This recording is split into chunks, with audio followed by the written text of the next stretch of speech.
Hello everyone, कैसे आप सब लोग। आप सभी लोगों को नई वीडियो में बहुत बहुत स्वागत है। आज हम बात करने वाले क्वालिटी मैनेजमेंट के 7 टूल के बारे में। आपने इनके बारे में तो अच्छे से सुना होगा, लेकिन इनका यूज़ कैसे होते हैं और हम इसे आइडेंटिफाई कैसे करते हैं और उसका स्ट्रक्चर कैसा होता है, इसकी आपको बेसिक नॉलेज होनी चाहिए। तो सबसे पहले हम बात करते हैं जो 7 टूल्स हम यूज़ करते हैं। तो सबसे पहला जो हमारा टूल होता है उसका नाम है क्या, चेक शीट। इसमें क्या होता है, हमारी चेक शीट होती है, उसके थ्रू हम क्या करते हैं, अपना ऑडिट करते हैं या डेटा कैप्चर करते हैं। सेकंड होती है आपका कॉज एंड इफेक्टिव डायग्राम्स। देखो कॉज और यहाँ पे एक बात आपको ध्यान रखनी है, यहाँ कॉज एंड इफेक्टिव डायग्राम, फिर फिशबोन और इसकावा। ये जो एक आपका टूल है ना, इस टूल के 3 नाम है और ये काफ़ी ज़्यादा इंपॉर्टेंट है और ऑर्गेनाइजेशन में यूज़ होता है। इसका यूज़ कहाँ होता है मैं बता देता हूँ आपको। जब आपने देखा होगा, आपने क्वालिटी इंडिकेटर बनाए, क्वालिटी इंडिकेटर बनाने के बाद आपने डेटा कैप्चर किया, डेटा कैप्चर करने के बाद में आपने उसका रिजल्ट भी निकाल लिया। रिजल्ट निकालने के बाद में आप एनालिसिस करोगे कि भाई एक्चुअली हमारा जो डेटा हमें अवेलेबल मिला है उसका इम्पैक्ट क्या है। कहीं ऐसा तो नहीं मेरे यहाँ पे जो इन्फेक्शन से इंक्रीज हो रहा हो या रिड्यूस हो रहा हो, पता कैसे चलेगा। इन टूल्स को यूज़ करने के बाद में आपको वहाँ क्वालिटी टूल के बारे में पता लगेगा, क्वालिटी इंडिकेटर का यहाँ से आपको क्वालिटी टूल के बारे में पता लग जाएगा।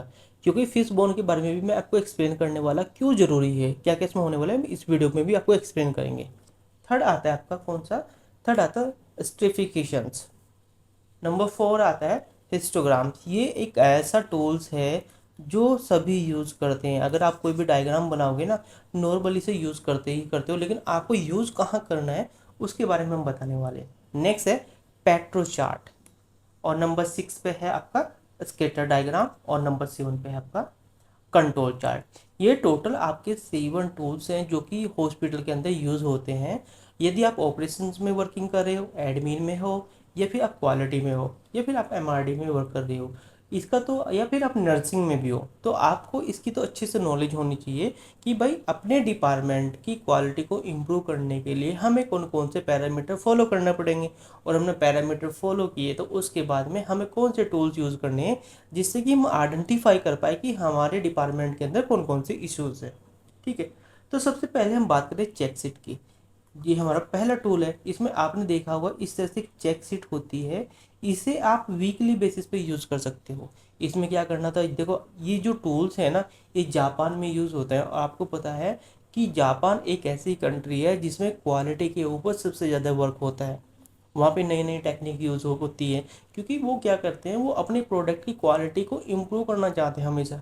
अगर आप प्रोडक्ट की क्वालिटी इंप्रूव करोगे तो कभी आपको लॉस नहीं होगा। ठीक है, पहला हो गया। सेकंड आता है आपका cause and effective diagram, also no fishbone and इस्कावा।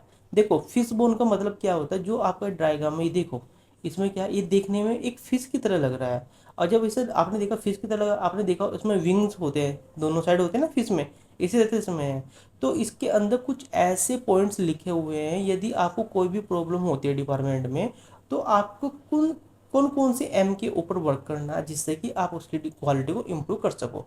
फिर एज अ स्केटिफिकेशन, इसमें क्या होता है, इसमें आपके जो पॉइंट्स होते हैं ना, ये ग्रुप वाइज होते हैं। इसमें क्या, हम जैसे 3 ग्रुप ले लेते हैं, जैसे हमारा ये हमारा फर्स्ट ग्रुप हो गया, ये वाला पॉइंट्स है ना, मेरा फर्स्ट ग्रुप है, ये मेरा सेकंड ग्रुप है, ये मेरा थर्ड ग्रुप है। आपने देखा होगा कि यहाँ पे जो फर्स्ट ग्रुप है ना, ये अगर देखा जाए, मैं इतना इसको काउंट कर लेता हूँ, तो इसमें कुछ ऐसे कि जो सेकंड ग्रुप की चीज़ें भी इन्वॉल्व हो रखी है, यानी इसमें मिक्सिंग है। ओके, उसके बाद आता है हिस्टोग्राम्स। ये तो आपने ऑलरेडी देखा होगा, जब भी हम किसी डेटा को एनालिसिस करते हैं तो ये डायग्राम आप मोस्टली जल्दी से जल्दी बनाते हैं। इससे पता चल जाता है कि भाई मेरे जो रेशियो है या मेरा जो परसेंटेज है वो हाई है या डाउन है, किस तरह से वो आप पता कर सकते हो। ठीक है, नेक्स्ट आता है पेट्रो चार्ट।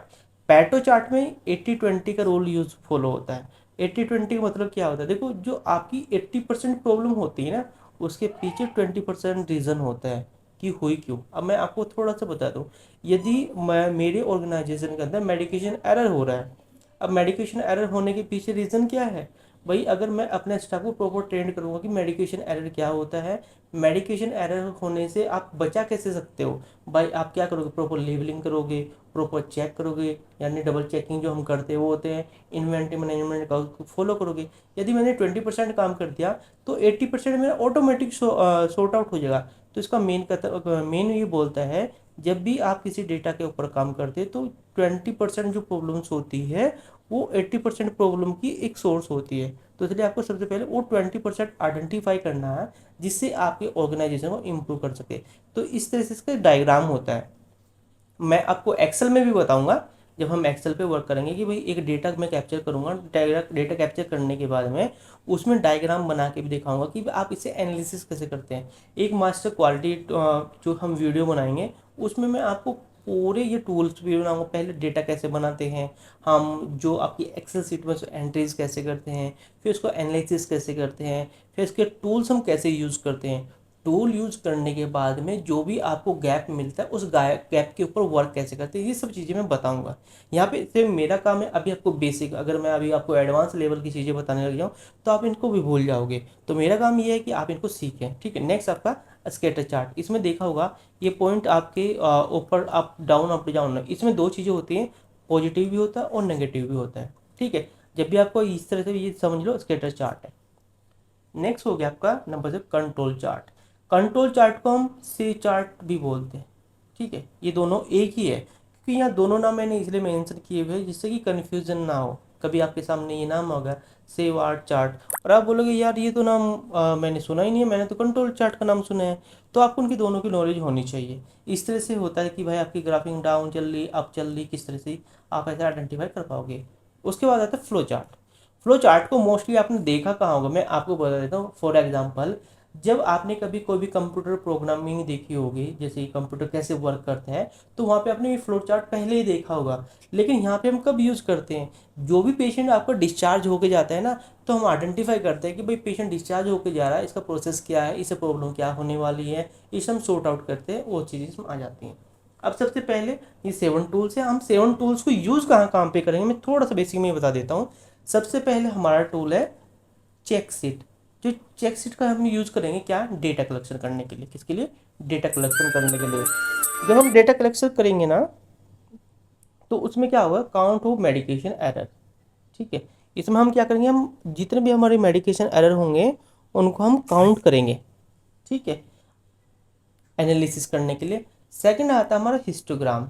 जो हिस्टोग्राम का हम यूज़ करेंगे वो करेंगे डेटा डिस्ट्रीब्यूशन। जो भी आपका डेटा है अवेलेबल है उसको जब डिस्ट्रीब्यूट किया जाए उसको भी हम एनालिसिस करते हैं। जैसे वेटिंग टाइम इन ओपीडी आपको पता है, जिसे हम कंसल्टेंट वेटिंग टाइम भी बोलते हैं, और या वेटिंग टाइम इन ओपीडी, ये दोनों।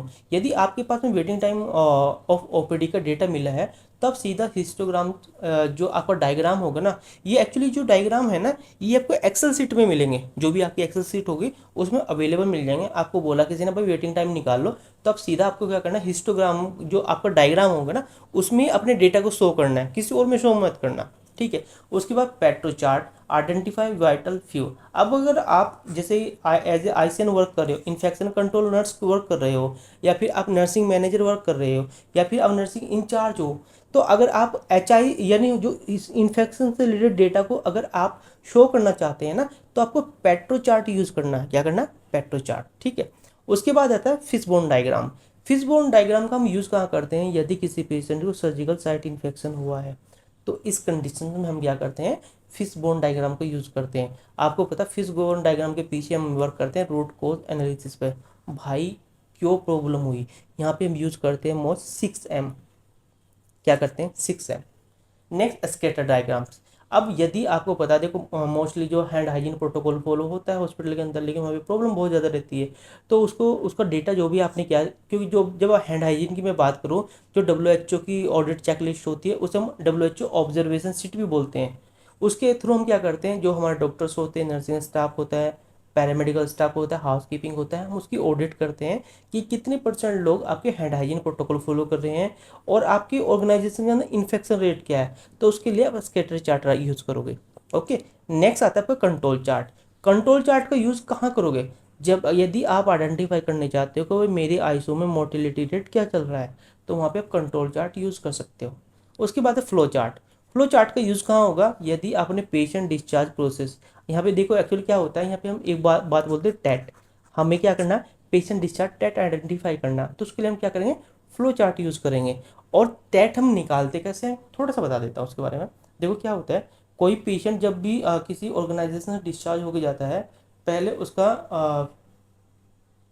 एडवांस प्लान होता है डिस्चार्ज का, वो डॉक्टर वो कर देता है। उसके बाद में उसकी जो मेडिकेशंस वो चलती हैं, फिर उसका डिस्चार्ज बनता है, फिर फार्मेसी की जो क्वेरीज होती है वो कंप्लीट होती है, बिलिंग से होती है। तो उसमें उसे कम से कम 180 मिनट, यानी जो बेंच मार्क भी है एज पर एनीवेयर 180 मिनट का टाइम रहता है। इसके पहले पहले उस पेशेंट का डिस्चार्ज हो जाना चाहिए।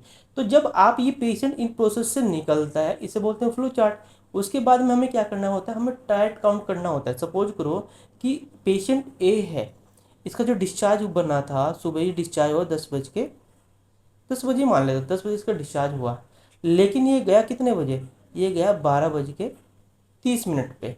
अब मैंने क्या किया, मैंने देखा इनके बीच में कि भाई ये पेशेंट ना 2.5 आवर्स में गया है, ठीक है, यानी 170 मिनट में, तो कोई प्रॉब्लम नहीं है, ये 3 घंटे के अंदर अंदर चला गया। यदि ये इसको यहाँ पे 4 घंटे लग जाते तो मेरा काम आइडेंटिफाई करने का है भाई इसे इतना ज़्यादा टाइम क्यों लगा है। और जो टेट के लिए हम फॉर्मूला यूज़ करते हैं उसे बोलते हैं T3 = T2 - T1। अब इसका मीनिंग समझ लो, T3 क्या, T3 आपको कहीं नहीं मिलेगा, ठीक है। इसका मतलब क्या, इन दोनों का जो रिजल्ट होगा उसे हम T3 बोलेंगे। जो T2 होता है वो आपका एंड टाइम होता है, जो एंड वाला टाइम होता है। जो T1 होता है आपका फर्स्ट टाइम होता है। क्यों, अब मैंने क्या T2 - T1 क्यों किया हुआ है भाई, हम हमेशा जो लार्ज में से स्मॉल को जब हम लेस करेंगे तो हमारा ये रिजल्ट निकलेगा, ठीक है। तो इस तरह से आप टेट निकाल सकते हो।